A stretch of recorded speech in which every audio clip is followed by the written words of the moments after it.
வணக்கம் மாஸ்டர்ஸ். பிதாமக பத்திரிகைக்கு என்னுடைய நன்றி வணக்கத்தை தெரிவித்துக் கொண்டு, எல்லாம் வல்ல இறைவனுக்கும் என்னுடைய நன்றி வணக்கத்தையும் தெரிவித்துக் கொண்டு, இன்றைக்கி சிவபிரகாசத்தில் 64வது பாடல் என்ன அப்படிங்கிறத நம்ம பார்க்க போகிறோம். இப்போ 64வது பாடலில் என்ன சொல்கிறாங்கன்னா, சிவன் அறிவிக்க ஆன்மா அறிதல் அப்படிங்கிறது தான் இங்கே கொடுத்துருக்காங்க. ஸோ அதற்கான அந்த செய்யுள் அல்லது பாடல் என்ன அப்படின்னு பார்க்கும்போது, தனக்கென அறிவிலாதான் தான் இவை அறிந்து சாரான், தனக்கென அறிவிலாத வாயில் தானறியாது சார, தனக்கென அறிவிலாதான் தத்துவ வண்ண ரூபன், தனக்கென அறிவானால் இச்சகலமும் நுகரும் தானே அப்படின்னு இந்த பாட்டு கொடுத்துருக்காங்க. அதாவது சிவன் அறிவிக்க ஆன்மா அறிதல் அப்படின்னு சொல்கிறாங்க. அதாவது எதனையும் தானாக அறிய இயலாத ஆன்மா தானே தத்துவங்களை அறிந்து கூட மாட்டாது. இப்போ எதையுமே இந்த ஆன்மாவால் தானாக அறியக்கூடியது அதுக்கு கிடையாது. பிற பொருட்கள் அறிவிக்கவே அறியும் தன்மை உடையது அப்படிங்கிறத நம்ம பார்த்துருக்கோம். ஸோ எதனையும் தானாக அறிய இயலாத ஆன்மா தானே தத்துவங்களை அறிந்து கூட மாட்டாது. இப்போ கருவிகள் தத்துவங்கள் அதாவது கொடுக்கப்பட்டிருக்கு இல்லையா, இறைவனால் கொடுக்கப்பட்டிருக்கு. அதை தானே அந்த தத்துவங்களை அறிந்து கூட முடியாது ஆன்மாவால். அதுபோல் தனக்கென அறிவில்லாத ஜடப்பொருட்களான ஐம்புலன்களும் தாமாக ஆன்மாவை கூடாது. இப்போ அதே மாதிரி தான் தனக்கென அறிவில்லாத அந்த ஜடப்பொருட்கள், இந்த ஐம்புலன்கள், நம்முடைய உடல், கருவி கரணங்கள், இது எல்லாமே அதுவும் ஜடப்பொருட்கள் தான். அப்போ இந்த ஜடப்பொருளாகிய இந்த ஐம்புலன்களும் தாமாக இந்த ஆன்மாவை போய் கூடாது அப்படின்னு சொல்கிறாங்க. இந்த உயிர் அல்லது இந்த ஆன்மா அப்படிங்கிறது சிற்றறி உடையதாக இருந்தாலும் அது தானாக அறியக்கூடிய அந்த இயல்பு அதுக்கு கிடையாது. பிற பொருட்கள் அறிவிக்கவே அறியும். அதனால் தத்துவங்களை போய் சேர்ந்து அதை போய் அறிய அதனால் முடியாது. அதே மாதிரி இந்த ஜடப்பொருட்களான இந்த ஐம்புலன்களும் தாமாகவே ஆன்மாவை சென்று கூடாது அப்படின்னு சொல்கிறாங்க. அப்போ ரெண்டுமே ஒன்றுக்கு ஒன்று முடியாது. இது தனியாக அது தனியாக தான் இருக்கும். தானாக அறிய இயலாத ஆன்மா தத்துவங்களின் சொரூபமே தனக்கு உரிய சொரூபமாக கொண்டிருக்கும். ஏன்னா அது இந்த உயிர் அல்லது இந்த ஆன்மாங்கிறது சார்ந்ததன் வண்ணம் உடையது. அப்போ இங்கே என்ன, தானாக அறிய இயலாத இந்த ஆன்மா தத்துவங்களுடைய சொரூபமே தனக்குரிய சொரூபமாக இது கொண்டு இருக்குது. ஸோ இத்தகு நிலையில் முற்றும் அறிந்த இறைவன் ஆன்மாவிடத்தில் கருவிகளை கூட்ட ஆன்மா இறை அருளால் அக்கருவிகளோடு கூடி நின்று உலக விஷயங்களை துய்ப்பிக்கும் அப்படின்னு சொல்கிறாங்க. அதனால் இத்தகு நிலையில் அந்த முற்றும் அறிந்த இறைவன் என்ன செய்கிறாரு, ஆன்மாவிடத்தில் கருவிகளை கூட்ட, இப்போ ஞானேந்திரியம், கண்மேந்திரியம், இந்த கருவிகள், தத்துவங்கள் இதெல்லாம் கூட்டுறாரு இல்லையா, கூட்ட இந்த ஆன்மா இறை அருளால், அந்த இறைவனுடைய திருவருளால் அக்கருவிகளோடு கூடி நின்று இந்த உலக நிகழ்ச்சிகளை அது துய்ப்பிக்கும் அப்படின்னு சொல்கிறாங்க. இப்போ எல்லாம் நாமளே தான் தெரிஞ்சுக்கிறோம், நாமளே புரிஞ்சுக்கிட்டோம், எனக்கு இது தெரியும் அப்படிலாம் நம்ம சொல்லிகிட்டு இருக்கோம் இல்லையா. நம்ம எதுவுமே நாம் அறியது கிடையாது, நமக்கு தெரியறதுங்கிற ஒரு விஷயமும் இங்கே கிடையாது. ஏன்னா இந்த ஆன்மாவுக்கு பிற பொருட்கள் அது பிற பொருட்கள் சொல்லி கொடுத்தா தான் அதுக்கு தெரியும். தானாகவே அறியக்கூடிய இயல்பு கிடையாது. இந்த நம்முடைய தத்துவங்கள் அல்லது நமக்கு கொடுக்கப்பட்ட இந்த உடல், கருவி இதெல்லாமே ஜடப்பொருட்கள். அதுவும் போய் ஆன்மாவை போய் அது ஒட்டி போய் தொடர்பு கொள்ளாது. சரிங்களா?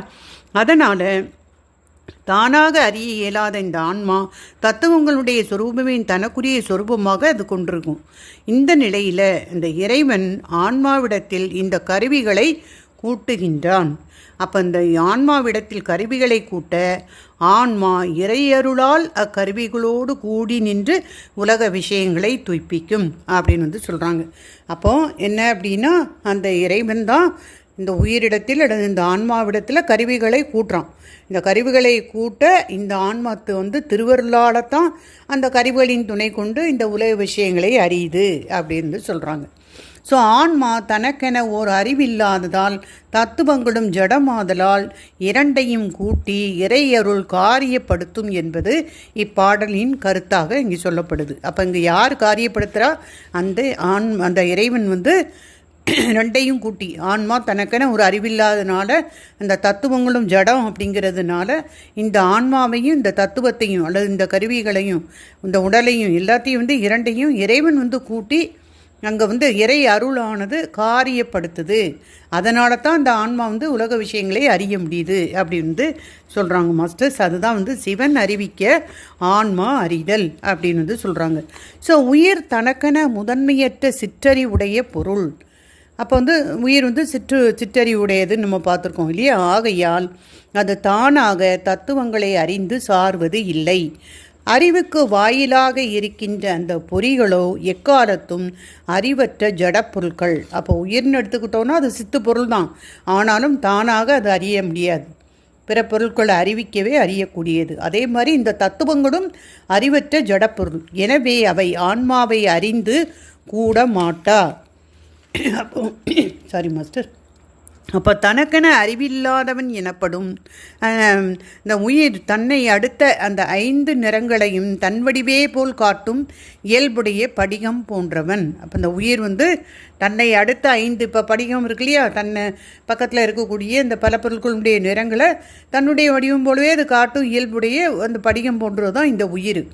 தனக்கு ஒருவர் அறிவிக்க வேண்டாமல் எல்லாவற்றையும் தானே ஒருங்குணர வல்லவனாகிய சிவபெருமானால் உயிர் யாவற்றையும் சார்ந்தும் நுகர்ந்தும் வரும்.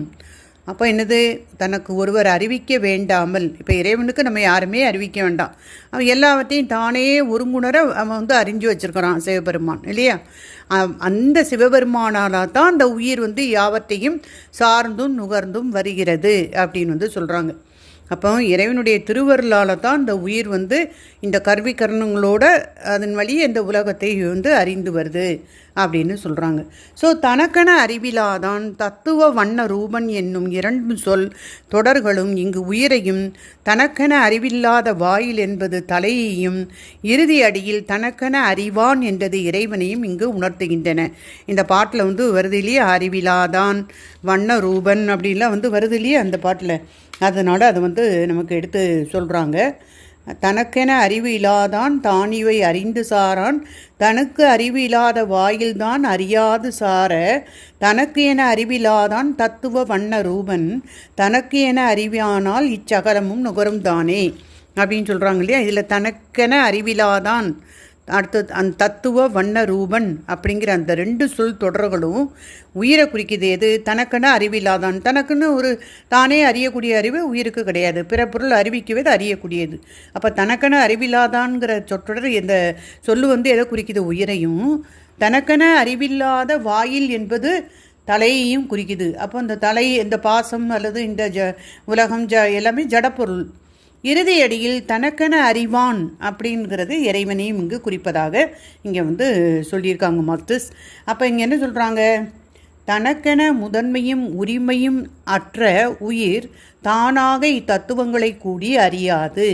மேலும் அது சார்ந்ததன் வண்ணமாய் படிகம் போல விளங்குமாகையால் அதற்கு தன்னியல்பாய் நிற்கும் உரிமை இல்லை. ஸோ அது வந்து சார்ந்ததன் வண்ணம். இந்த உயிரானது எது கூட எல்லாம் போய் சேருதோ அதுதான் அந்த எதோட சேருதோ அந்த பொருளுடைய தன்மை தன்னுடைய தன்மையாக அது எண்ணிக்கொள்ளும். ஓகேங்களா, அதுதான் சார்ந்ததன் வண்ணம். அந்த படிகம் போல விளங்குமாகையால் அதற்கு தன்னியல்பாய் நிற்கக்கூடிய உரிமை ஆன்மாவுக்கு இல்லை. ஜடமாகிய பாசக்கருவிகளும் அறிவற்றவை, அதுவும் ஜடப்பொருள் இல்லையா. இந்த தத்துவங்கள், உலகம், உடம்பு இது எல்லாமே வந்து அறிவற்றது. எனவே உயிரை சார அறியாதவை. அப்போ முப்பொருட்களுள் உயிரும் தலையும் இவ்வாறு விளக்கப்பட்டமையால் ஒளிவு அளவையினால் இறைவனை விரண்டையும் கூட்டுவான். அப்போ நம்ம இந்த உயிர் அல்லது அந்த ஆன்மாங்கிறது ஒரு சிற்றறிவுடைய ஒரு பொருளாக இருந்தால் கூட தானே அறியக்கூடிய இது அதுக்கு கிடையாது இயல்பு. பிற பொருள் அறிவித்தாலே அது அறியக்கூடியது.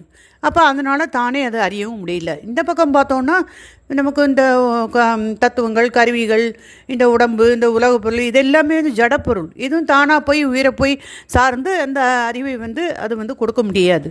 அதனால் அந்த இறைவன் தான் என்ன பண்ணுறது, இந்த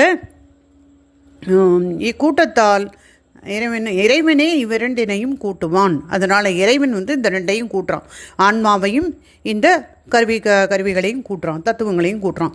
இக்கூட்டத்தால் அவனுக்கு ஒரு பயனும் இல்லையாதலால் சிற்றறிவுடைய உயிர் இக்கூட்டத்தின் பயனால் யாவற்றையும் நுகர்ந்து வரும்.